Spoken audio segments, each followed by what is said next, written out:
முன்னாள் முதல்வர் பன்னீர்செல்வம் அண்ணா அறிவாலயத்தில் முதல்வர் ஸ்டாலினை சந்தித்து திமுகவில் இணைந்தார். அவருடன் அவரது மகன் முன்னாள் MP ரவீந்திரநாத்தும் திமுகவில் இணைந்தார். திமுகவில் இணைந்த முன்னாள் முதல்வர் ஓ பன்னீர்செல்வம் தனது MLA பதவியை ராஜினாமா செய்தார். ராஜினாமா கடிதத்தை சட்டசபை செயலாளரிடம் வழங்கினார். இனி அரசியலில் தளபதி எடுக்கும் முடிவுகளுக்கு நான் முழுமையாக கட்டுப்படுவேன் என திமுகவில் இணைந்த ஓ பன்னீர்செல்வம் தெரிவித்துள்ளார். முன்னாள் முதல்வரும் அருமை சகோதரருமான ஓ பன்னீர்செல்வத்தை வருக வருக என வரவேற்கிறேன் என முதல்வர் ஸ்டாலின் பதிவிட்டுள்ளார். அன்பான, பண்பான, அடக்கமான அவரது வரவு நல்வரவாகட்டும் என குறிப்பிட்டுள்ளார். தாவேக தலைவர் விஜயின் மனைவி சங்கீதா விவாகரத்து கேட்டு செங்கல்பட்டு குடும்ப நல கோர்ட்டில் மனு தாக்கல் செய்துள்ளார். இந்த மனு ஏப்ரல் 20 விசாரணைக்கு வருகிறது. பிரபல நடிகையுடன் விஜய் திருமணத்தை மீறிய உறவில் இருந்து வருவது 2021 ஏப்ரலில் எனக்கு தெரிய வந்தது. இது எனக்கு வலியையும் மன உளைச்சலையும் கொடுத்தது. இது துரோகம் மற்றும் திருமண நம்பிக்கையை மீறுவதற்கு சமம் என விஜய் மீதான விவாகரத்து குறித்து சங்கீதா தெரிவித்துள்ளார். கணவர் விஜயிடமிருந்து ஏதேனும் அழுத்தம் வந்தால் நடிகை பெயரை வெளியிடுவேன் என விஜய் மனைவி சங்கீதா தெரிவித்துள்ளார். இனி எந்த காலத்திலும் அதிமுக ஆட்சிக்கு வரப்போவதில்லை, பழனிசாமி வெல்லப்போவதில்லை என பன்னீர்செல்வம் தெரிவித்தார். அரசியலில் சர்வாதிகாரியாக மாறியுள்ள பழனிசாமி இனி எந்த காலத்திலும் அதிமுக வெற்றி பெற முடியாத சூழ்நிலையை ஏற்படுத்தியுள்ளார் என பன்னீர்செல்வம் தெரிவித்துள்ளார். அரசியல் கட்சியை எப்படி வழிநடத்த வேண்டும் என்ற உதாரணத்துடன் ஸ்டாலின் செயல்படுகிறார் என்றார்.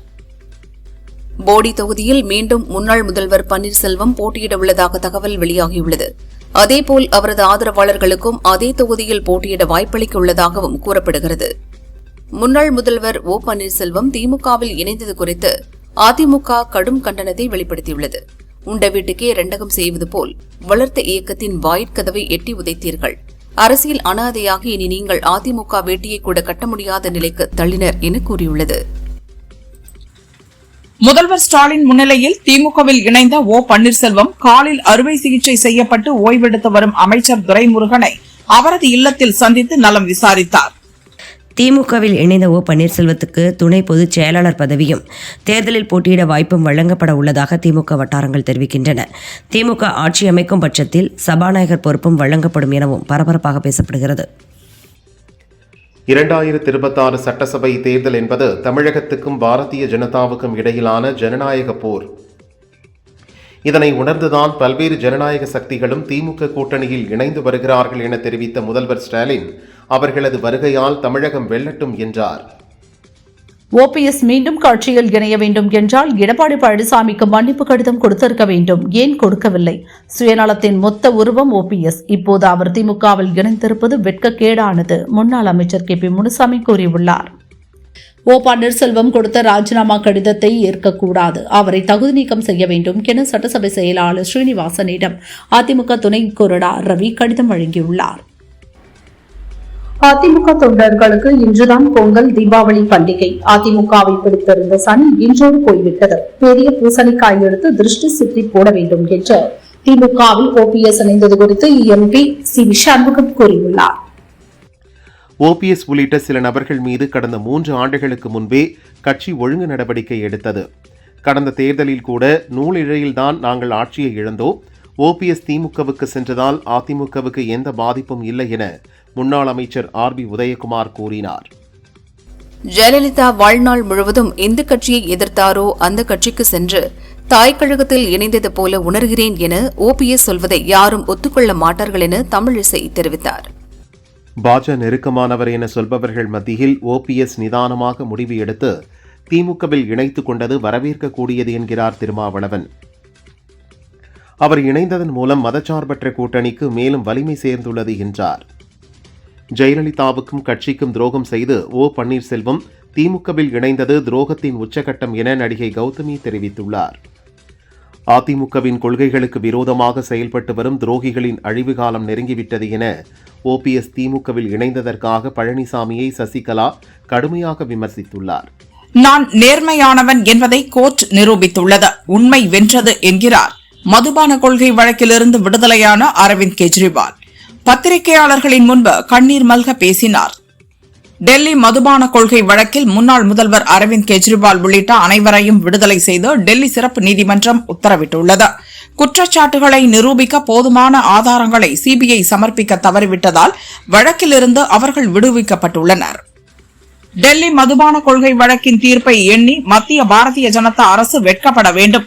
குறுகிய அரசியல் லாபத்துக்காக விசாரணை அமைப்புகளின் நம்பகத்தன்மையை மத்திய அரசு அடகு வைக்கக்கூடாது என முதல்வர் ஸ்டாலின் கண்டனம் தெரிவித்துள்ளார். எங்களின் சோதனை காலத்தில் எப்போதும் எங்களோடு துணை நிற்கும் தமிழக முதல்வர் ஸ்டாலினுக்கு மிக்க நன்றி என மதுபான கொள்கை வழக்கில் விடுதலையான டெல்லி முன்னாள் முதல்வர் அரவிந்த் கெஜ்ரிவால் கூறியுள்ளார். ஜனநாயகத்தை காப்பதில் தமிழகம் முன்னோடியாக திகழ்கிறது என தலைமை தேர்தல் ஆணையர் ஞானேஷ்குமார் தெரிவித்தார். 72 நாடுகள் பங்கேற்ற தேர்தல் பற்றிய பெருங்கூட்டத்தில் தமிழகம் பற்றி பெருமையாக கூறினோம் என்றார். தமிழகத்துக்கு வன்மம் செய்யும் பாஜகவுடன் அதிமுக கூட்டணி அமைத்துள்ளது. சர்க்கஸ் முடிந்தவுடன் எப்படி கூடாரத்தை பிரிப்பார்களோ அதேபோல் தேர்தல் முடிந்தவுடன் அவர்கள் பிரிந்து விடுவார்கள் என முதல்வர் ஸ்டாலின் கூறினார். மேற்கு மண்டலத்தில் உள்ள தொகுதிகளில் பார்லிமெண்ட் தேர்தலில் பெற்ற வெற்றியைப் போல சட்டசபை தேர்தலிலும் வெற்றி பெறுவதை உறுதி செய்ய வேண்டும் என கோவையில் நடந்த கூட்டத்தில் முதல்வர் ஸ்டாலின் பேசினார். கோவையில் மூளை சாவாடைந்து உடல் உறுப்புகளை தானம் செய்த சிறுமி வெண்பாவின் இல்லத்திற்கு சென்ற முதல்வர் ஸ்டாலின் அவரது பெற்றோருக்கு ஆறுதல் கூறினார். இறப்பிலும் புது வாழ்வளிக்கும் இந்த கருணை உள்ளங்களே போற்றுதலுக்குரிய தியாகிகள் என்றார். விஜய் என்ற முதன்மை சக்தியை பார்த்து பயந்து போயுள்ளது திமுக. இப்படியே போனால் அறிவாலயத்தில் தண்ணீர் கேன் போட வரும் தம்பிக்கு கூட சீட் தருவார்கள் போலிருக்கிறது என தவிக நிர்வாகி நாஞ்சில் சம்பத் விமர்சித்துள்ளார். கோவை காந்திபுரம் பகுதியில் ரூபாய் 300 கோடி மதிப்பீட்டில் அமைக்கப்பட்டு வரும் பெரியார் நூலகம் மற்றும் அறிவு சார்ந்த மையத்தை முதல்வர் ஸ்டாலின் நேரில் பார்வையிட்டு ஆய்வு செய்தார். அறிவியல் சார்ந்த பல்வேறு விஷயங்களை அனுபவித்து உணர்ந்தார். இந்தியா வங்கதேச எல்லைப் பகுதியில் மதியம் 1:55 மணியளவில் நிலநடுக்கம் ஏற்பட்டது. இது ரிக்டர் அளவில் 5ஆக பதிவானது. கொல்கத்தாவின் பல பகுதிகளில் நிலநடுக்கம் உணரப்பட்டதாக கூறப்படுகிறது. சட்டவிரோத பண பரிமாற்றம் தொடர்பாக முன்னாள் மத்திய நிதியமைச்சர் சிதம்பரம் மீது வழக்கு பதிவு செய்ய அமலாக்கத்துறைக்கு மத்திய பொருளாதார விவகாரங்களுக்கான அமைச்சரவை அனுமதி அளித்துள்ளது. மத்திய அரசுக்கு எதிராக போராடியவர்களை கைது செய்ய இது வடகொரியா அல்ல, ஆர்ப்பாட்டங்கள் கூட மிகப்பெரிய குற்ற செயலாக மாற்றப்படுகிறது என காங்கிரஸ் எம்பி ராகுல் கண்டனம் தெரிவித்துள்ளார். கூகுள் வரைபடத்தில் அங்கீகரிக்கப்பட்ட ஆதார் மையங்களை இடம்பெற செய்வதற்கான நடவடிக்கைகள் மேற்கொள்ளப்பட்டு வருவதாக தகவல் தொழில்நுட்ப அமைச்சகம் தெரிவித்துள்ளது. ஏஐ என்பது ஒரு சாதனம் மட்டுமே, அதனால் ஒருபோதும் மனிதனின் படைப்பாற்றலை ஈடுகட்ட முடியாது. இளைஞர்கள் தொழில்நுட்ப மாற்றத்தை கண்டு வேலை போய்விடுமே என்று அஞ்சுவதை விட அந்த மாற்றங்களுக்கேற்ப புதிய திறன்களை வளர்த்துக் கொள்ள வேண்டும் என இன்போசிஸ் நிறுவனர் நாராயணமூர்த்தி இளைஞர்களுக்கு அட்வைஸ் செய்துள்ளார். டெல்லி மதுபான கொள்கை வழக்கில் சாட்சியோ போதிய ஆதாரங்களோ இல்லாமல் நூற்றுக்கணக்கான பக்கங்களில் குற்றப்பத்திரிகை தாக்கல் செய்த சிபிஐ மீது துறை ரீதியான நடவடிக்கை எடுக்க டெல்லி சிறப்பு நீதிமன்றம் பரிந்துரைத்து அதிரடி உத்தரவிட்டுள்ளது. முன்பதிவு செய்த 48 மணி நேரத்துக்குள் விமான டிக்கெட்டை ரத்து செய்தால் முழு தொகையும் பயணிகளுக்கு ரீஃபண்ட் செய்ய வேண்டும் என மத்திய அரசு உத்தரவிட்டுள்ளது.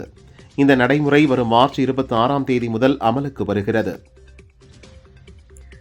இந்திய கிரிக்கெட் வீரர் ரிங்கு சிங் தந்தையின் மறைவு செய்தியால் மிகவும் வருத்தம் அடைந்தேன். இந்த கடினமான நேரத்தில் எனது எண்ணங்கள் உங்களுடன் உள்ளன என விராட் கோலி கூறியுள்ளார்.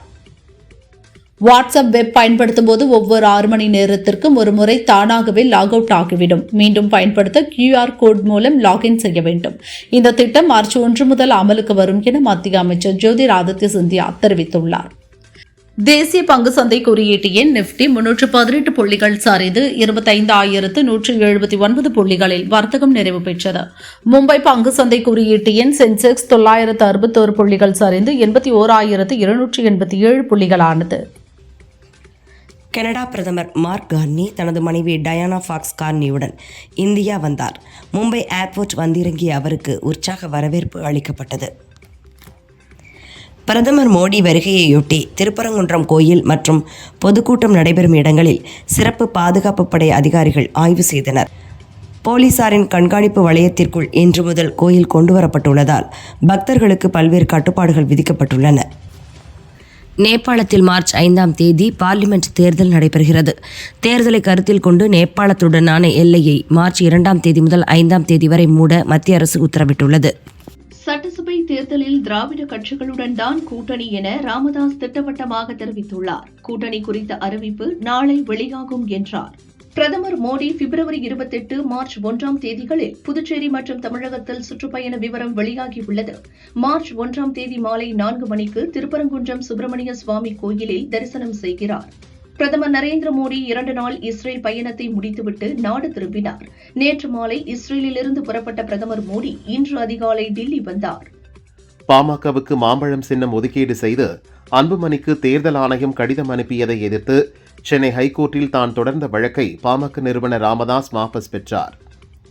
உரிமையியல் நீதிமன்றத்திலும் இதே கோரிக்கையுடன் வழக்கு தொடர்ந்துள்ளதால் இந்த வழக்கை வாபஸ் பெற்றுள்ளார். சட்டசபை தேர்தலுக்கான தொகுதி பங்கீடு தொடர்பாக திமுக காங்கிரஸ் இடையே நாளை பேச்சுவார்த்தை நடக்கவுள்ளது. கடந்த தேர்தலில் திமுக கூட்டணியில் 25 தொகுதிகளில் போட்டியிட்ட காங்கிரஸ் 18 இடங்களில் வெற்றி பெற்றது குறிப்பிடத்தக்கது. எனது பிறந்த நாளில் ஆடம்பரத்தை தவிர்த்து ஆக்கப்பூர்வமான பிரச்சார பணியினை அமைதியாக மேற்கொள்ளுங்கள் என திமுகவினருக்கு முதல்வர் ஸ்டாலின் வேண்டுகோள் விடுத்துள்ளார். திமுகவில் இணைந்த ஓபிஎஸ் செய்தியாளர்களிடம் பேசினார். ஸ்டாலின் மீண்டும் முதல்வராக மக்கள் விரும்புகின்றனர். தமிழகத்தை அவர் சிறப்பாக வழிநடத்திச் செல்கிறார் என்றார். திமுகவில் இணைந்த ஓபிஎஸ்க்கு முதல்வர் ஸ்டாலின் கட்சித் துண்டை அணிவித்து வரவேற்றார். தமிழக முதல்வராக இருந்த ஒருவர் எதிர்க்கட்சியில் இணைவது இதுவே முதல் முறையாகும். ஒரு அடிமையோடு பயணிக்க முடியுமா? வீரனோடு பயணிக்க விரும்பித்தான் திமுகவில் தன்னை இணைத்துக் கொண்டேன் என முன்னாள் எம்பி மனோஜ் பாண்டியன் தெரிவித்தார். தேர்தலுக்கு பின் பாரதிய ஜனதாவுடன் அதிமுக இணைந்துவிடும் என்றார். அதிமுகவில் ஒழுங்கு நடவடிக்கைக்கு ஆளானவர்கள் முகாம் மாறுகின்றனர் என ஓபிஎஸ் திமுகவில் இணைந்தது குறித்து முன்னாள் அமைச்சர் உதயகுமார் கருத்து தெரிவித்துள்ளார். முகாம் மாறுவோர் குறித்து கவலைப்பட தேவையில்லை. தேர்தல் நேரத்தில் சிலர் முகாம் மாறுவது புதிதல்ல என்றார். கவர்னர் மாளிகையில் மீண்டும் முத்துவேல் கருணாநிதி ஸ்டாலின் எனும் நான் என்ற குரல் ஒலிக்கும் என அமைச்சர் மகேஷ் தெரிவித்தார். அது நடக்க 60 நாள் தான், ஒரு சிறிய இடைவெளிதான் இருக்கிறது என்றார். திமுக இந்திய கம்யூனிஸ்ட் இடையே நடந்த தொகுதி பங்கீடு தொடர்பான முதல்கட்ட பேச்சுவார்த்தை சுமூகமாக நிறைவு பெற்றது என மு. வீரபாண்டியன் தெரிவித்துள்ளார். வாக்கு இயந்திரத்தில் வாக்காளர்களின் வண்ண புகைப்படங்கள் இடம்பெறும் என தேர்தல் ஆணையர் ஞானேஷ்குமார் தெரிவித்தார். தபால் வாக்குகள் 2 கட்டமாக எண்ணப்படும் என்றார். சமூக ஊடகங்களில் பொய் செய்திகள் கண்காணிக்கப்படும் என தலைமை தேர்தல் ஆணையர் ஞானேஷ்குமார் தெரிவித்தார். 2 மணி நேரத்திற்கு ஒருமுறை வாக்குப்பதிவு பதிவேற்றம் செய்யப்படும் என்றார். புரட்சித் தலைவர் தலைவியை தொடர்ந்த பல சவால்களுக்கு மத்தியில் அதிமுகவை பழனிசாமி வழிநடத்தி வருகிறார் என எதிர்க்கட்சி துணைத் தலைவர் உதயகுமார் தெரிவித்தார். அவரை ஏற்றுக்கொண்டு 2.5 கோடி தொண்டர்களும் 8 கோடி தமிழர்களும் வரவேற்றுள்ளனர். புதுச்சேரி கவர்னர் கைலாஷ்நாதன் அரசியலில் இருந்து விலகி இருக்க வேண்டும். பாரதிய ஜனதா கூடாரமாக கவர்னர் அலுவலகம் மாறிவிடக் கூடாது என முன்னாள் முதல்வர் நாராயணசாமி தெரிவித்தார். கிருஷ்ணகிரியில் 2.5 வயது பெண் குழந்தையை திமுக பிரமுகர் பாலியல் வன்கொடுமை செய்தது அதிர்ச்சி அளிக்கிறது. காமவெறி பிடித்த மிருகங்களை வளர்த்துவிடும் கூடாரமாக மாறிவிட்ட திமுக ஆட்சி ஒழிந்தால் மட்டுமே தமிழகத்தில் அனைவரும் பாதுகாப்பாக இருக்க முடியும் என நயினார் நாகேந்திரன் தெரிவித்துள்ளார். ஆட்டை கடித்து மாட்டை கடித்து தற்போது 2 வயது குழந்தையிடம் தனது இச்சையை தீர்த்து கொள்ளும் அளவிற்கு தரம் தாழ்ந்து போன திமுகவினர் ஒட்டுமொத்த மனித இனத்திற்கே இழுக்கானவர்கள். குழந்தைகளை வேட்டையாடும் திமுகவினர் வீழ வேண்டுமென பாரதிய ஜனதா எம்எல்ஏ வானதி சீனிவாசன் தெரிவித்துள்ளார். தமிழக சட்டசபை தேர்தலை முன்னிட்டு மார்ச் 1 தேதி 234 தொகுதிகளிலும் தாவேக செயல் வீரர்கள் கூட்டம் நடக்கிறது. இதில் பிரச்சார பணிகள், பூத் ஏஜென்ட் பணிகள் உள்ளிட்டவை குறித்து ஆலோசிக்கப்பட்டது. சென்னை மயிலாப்பூரில் நாளை நடைபெறும் கிராம கோயில் பூசாரிகள் மாநாட்டில் முதல்வர் ஸ்டாலின் கலந்து கொண்டு கிராம கோயில் பூசாரிகளுக்கு மாதாந்திர ஊக்கத்தொகை மற்றும் நலத்திட்ட உதவிகளை வழங்குவதாக அமைச்சர் சேகர்பாபு தெரிவித்துள்ளார். மதுரையின் 10 சட்டசபை தொகுதிகளையும் அதிமுக கைப்பற்றும். ஒரு விரல் புரட்சி செய்ய மக்கள் தயாராகிவிட்டனர் என முன்னாள் அமைச்சர் செல்லூர் ராஜு கூறினார். முன்னாள் முதல்வர் ஓ பன்னீர்செல்வத்தின் ஆதரவாளராக இருந்த முன்னாள் அமைச்சர் வெல்லமண்டி நடராஜன் எடப்பாடி பழனிசாமியை நேரில் சந்தித்து அதிமுகவில் இணைந்தார். பச்சிளம் குழந்தை என்று பாராமல் பாலியல் வன்கொடுமைக்கு உள்ளாக்கி கொலை செய்த திமுக நிர்வாகிக்கு உச்சபட்ச தண்டனை கிடைக்க வேண்டும். பச்சிளம் குழந்தைக்கு கூட பாதுகாப்பில்லாத திமுக அரசை வரும் தேர்தலில் வீட்டிற்கு அனுப்புவதுதான் ஒரே தீர்வு என தினகரன் தெரிவித்துள்ளார். சமூக நீதியை பற்றி மேடைக்கு மேடை முழங்கும் திமுக முதலில் அதன் நிர்வாகிகளுக்கு பெண் பாதுகாப்பு பற்றிய அடிப்படை ஒழுக்கத்தை கற்றுக் கொடுக்காதது ஏன்? பச்சிளம் குழந்தை மரணத்திற்கு நீதி கிடைக்குமா என தவிக நிர்வாகி அருண்ராஜ் கேள்வி எழுப்பியுள்ளார். கோவை போத்தனூரில் உள்ள மகாத்மா காந்தியின் நினைவு இல்லத்தை முதல்வர் ஸ்டாலின் நேரில் பார்வையிட்டு காந்தியின் வரலாற்று சிறப்புமிக்க ஆவணங்கள் மற்றும் புகைப்படங்களை கண்டு ரசித்தார். திமுக ஆட்சியில் குழந்தைகளுக்கு கூட பாதுகாப்பு இல்லை. தமிழகத்தில் நடைபெறும் பெரும்பான்மையான குற்றங்களுக்கு திமுக நிர்வாகிகள் தான் காரணமாக உள்ளனர். அத்தனை குற்றவாளிகளுக்கும் திமுக அரசு புகலிடம் தந்துள்ளதாக அன்புமணி குற்றம் சாட்டியுள்ளார். சட்டசபை தேர்தலை தமிழகத்தில் ஒரே கட்டமாக நடத்த வேண்டும். ஏப்ரல் மாதத்துக்குள் தேர்தலை முடிக்க வேண்டும் என்று அங்கீகரிக்கப்பட்ட அரசியல் கட்சிகள் தேர்தல் கமிஷனிடம் வலியுறுத்தியுள்ளன. சென்னை ஐகோர்ட் தலைமை நீதிபதி எம் ஸ்ரீவத்சவா மார்ச் 5ஆம் தேதியுடன் ஓய்வு பெறும் நிலையில் புதிய தலைமை நீதிபதியாக சுஷ்ருத் அரவிந்த் தர்மாதிகாரி நியமனம் செய்யப்பட்டுள்ளார். டெல்லியிலிருந்து சென்னை வந்துள்ள அமலாக்கத்துறை இயக்குநர் ராகுல் நவீன் 3 நாட்கள் முகாமிட்டு நிலுவையில் உள்ள விசாரணை குறித்து ஆய்வு செய்ய உள்ளார்.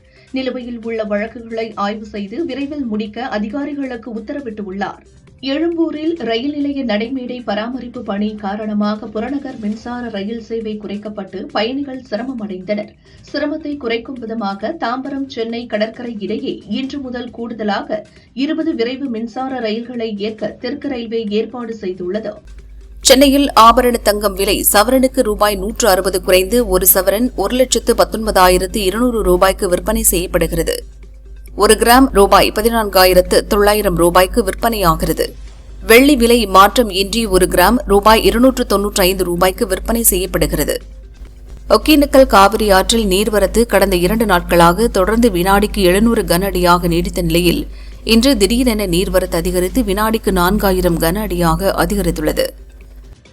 கோடைமழை நீர்வரத்தால் குற்றாலம் மெயினருவி, ஐந்தருவி உள்ளிட்ட அருவிகளில் நீர் ஆர்ப்பரித்து கொட்டுகிறது. டூரிஸ்டுகள் உற்சாக குளியல் போடுகின்றனர். ராமேஸ்வரம் மீன்பிடி துறைமுகத்திலிருந்து கச்சத்தீவு திருவிழாவுக்கு செல்ல 3996 பக்தர்கள் பதிவு செய்திருந்த நிலையில் 92 விசைப்படகுகளிலும் 26 நாட்டு படகுகளிலும் சென்று கொண்டிருக்கின்றனர். திருச்செந்தூர் சுப்பிரமணிய சுவாமி கோயில் மாசி விழா 7ஆம் நாளில் சுவாமி சண்முகர் வெட்டிவேர் சப்பரத்தில் எழுந்தருளினார். மாலையில் சிகப்பு சாத்தி கோலத்தில் வீதி உலா வந்தார். குன்றத்தூர் முருகன் கோவிலில் பிரம்மோற்சவ விழாவை முன்னிட்டு தேர் திருவிழா விமரிசையாக நடைபெற்றது. தேரோட்டத்தில் பக்தர்கள் திரளாக பங்கேற்று தரிசனம் செய்தனர். காரைக்கால் திருமலைராயன்பட்டினம் ஸ்ரீ ஜடாயுபுரீஸ்வர சுவாமி தேவஸ்தானம் மாசிமக பிரம்மோற்சவ விழாவின் 5ஆம் நாள் நிகழ்ச்சியில் ஸ்ரீ தியாகராஜர் வசந்த உற்சவம் விமரிசையாக நடந்தது. வேலூர் காட்பாடி வள்ளிமலை சுப்பிரமணிய சுவாமி கோயிலில் மாசி மாத பிரம்மோற்சவ தேர் திருவிழா விமர்சையாக நடந்தது. 6ஆம் நாளில் யானை வாகனத்தில் வள்ளி தெய்வானையுடன் சுப்பிரமணிய சுவாமி வீதி உலா வந்தார். திருப்பரங்குன்றம் சுப்பிரமணிய சுவாமி திருக்கோயிலில் வரும் மார்ச் 3ஆம் தேதி சந்திர கிரகணத்தை முன்னிட்டு கோயில் நடை அடைக்கப்படும் என கோயில் நிர்வாகம் அறிவித்துள்ளது. அன்று காலை 8:20 மணிக்கு அடைக்கப்பட்டு இரவு 7:35 மணிக்கு மீண்டும் நடை திறக்கப்படும் என்று தெரிவித்துள்ளது. தஞ்சாவூர் கும்பகோணத்தில் தயாரிக்கப்பட்ட 51 அடி உயர 65 டன் எடையிலான ஐம்பொன் ஆதிபராசக்தி தயாரிக்கப்பட்டு சேலத்திற்கு அனுப்பி வைக்கப்பட்டது. ஏராளமான பொதுமக்கள் மலர்கள் தூவி வணங்கினர். இந்த சிலை வரும் மார்ச் 1ஆம் தேதி கோவிலுக்கு சென்றடைய உள்ளது.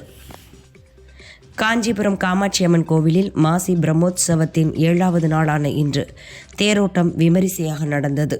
வழி நெடுகிலும் பக்தர்கள் கற்பூர ஆரத்தி எடுத்து அம்மனை வழிபட்டனர். வீரதீர சூரன் படத்திற்கு பின் விக்ரமின் அடுத்த படம் பற்றிய அறிவிப்பில் ஒரு தெளிவான முடிவு இல்லாமல் இருக்கிறது. ஆனால் அவர் அடுத்து 4 படங்களில் நடிக்கிறாராம். இதில் ஒரு படத்தை மலையாள இயக்குனரான ஜிதின்லால் என்பவர் இயக்குகிறார். ஆக்ஷன் கலந்த த்ரில்லர் கதைக்களத்தில் உருவாகிறதா. தெலுங்கு நடிகர் அல்லு அர்ஜுனின் தம்பியான நடிகர் அல்லு ஸ்ரிஷ் தமிழில் கௌரவம் படத்தில் நடித்தார். தற்போது தெலுங்கில் நடிக்கிறார். சமீபத்தில் காதலி நைனிகாவுடன் இவரது திருமண நிச்சயதார்த்தம் நடந்தது. அல்லு ஸ்ரிஷ் கூறுகையில், மார்ச் 6இல் எங்களின் திருமணம் நெருங்கிய நண்பர்கள் உறவினர்கள் பங்கேற்க நடக்கிறது. மார்ச் 2 முதல் திருமணத்திற்கு முந்தைய கொண்டாட்டங்கள் துவங்குவது மகிழ்ச்சி அளிக்கிறது என்றார். இயக்குனரும் நடிகருமான சமுத்திரக்கனி தடயம் என்ற வெப் சீரிஸில் நடித்துள்ளார். இவர் கூறுகையில், நான் படம் இயக்கி சில ஆண்டுகள் ஆகிவிட்டது. இப்போது ஸ்கூல் பஸ் என்ற படத்தை இயக்கியுள்ளேன். விரைவில் ரிலீஸ் ஆகிறது. அதற்கான அறிவிப்பு வரும். நான் நடித்தாலும் இயக்குனர் என்பதை மறக்கவில்லை. அதற்கான பணிகள் நடந்து கொண்டுதான் இருக்கிறது என்றார். தயாரிப்பாளர் ஷிபு தமினின் மகள் ரியா ஷிபு மலையாளத்தில் வெளியான சர்வமாயா படத்தில் நடித்து கவனம் பெற்றார். நடிப்புடன் தயாரிப்பிலும் கவனம் செலுத்தும் இவரை விரைவில் தமிழில் ஒரு படத்தில் நாயகியாக அறிமுகம் செய்ய திட்டமிட்டுள்ளார் ஷிபு. மகளுக்காக கதை கேட்க தனியாக குழு ஒன்றையும் அமைத்துள்ளார். விரைவில் ரியா நடிக்கும் தமிழ் பட அறிவிப்பு வெளியாக இருக்கிறது. சேயோன் படத்தில் நடிக்க உள்ள சிவகார்த்திகேயன் அடுத்து வெங்கட் பிரபுவின் சயின்ஸ் ஃபிக்ஷன் படத்தில் நடிக்கிறார். இதில் சிவகார்த்திகேயன் அப்பா மகன் என 2 வேடங்களில் நடிக்கிறாராம். அப்பாவுக்கு ஜோடியாக ரம்யா நபீசனும் மகனுக்கு ஜோடியாக கல்யாணி பிரியதர்ஷனும் நடிக்கிறார்கள். இந்த படத்தில் நடிப்பதை ரம்யாவும் இன்ஸ்டாவில் உறுதி செய்துள்ளார். புற்றுநோயால் பாதிக்கப்பட்டு உத்தரப்பிரதேசத்தில் சிகிச்சை பெற்று வந்த இந்திய கிரிக்கெட் வீரர் ரிங்கு சிங்கின் தந்தை கன்சன் சிங் சிகிச்சை பலன் இன்றி இன்று காலமானார். தென்கொரியா எங்களின் தீராத எதிரி நாடு, ஒரே நாடு என்ற பேச்சுக்கே இடமில்லை என வடகொரிய அதிபர் கிம் ஜாங் அன் தெரிவித்தார். எங்களை தாக்கினால் எங்களின் அணு ஆயுத பலத்தை கொண்டு தென்கொரியாவை முழுமையாக அழிப்போம் என்றார். பாகிஸ்தான் ஆப்கானிஸ்தான் இடையே தாக்குதல்கள் தொடர்ந்து வரும் நிலையில் போர் மீண்டும் தொடங்கிவிட்டது என பாகிஸ்தான் வெளிப்படையாக அறிவித்துள்ளது. எங்களின் பொறுமைக்கும் ஒரு எல்லை உள்ளது. இது பாகிஸ்தான் மீதான இந்தியாவின் மறைமுக போர் என பாகிஸ்தான் பாதுகாப்பு அமைச்சர் ख्वाजा ஆசிப் குற்றம் சாட்டியுள்ளார். மேற்கு வங்கத்தில் லேசான நில அதிர்வு ஏற்பட்டது. கொல்கத்தா மற்றும் அதனை ஒட்டிய மாவட்டங்களில் இந்த நில அதிர்வு உணரப்பட்டது. வீடுகள், அடுக்குமாடி கட்டிடங்கள் குலுங்கியதால் அச்சமடைந்த மக்கள் சாலைகளில் தஞ்சமடைந்தனர்.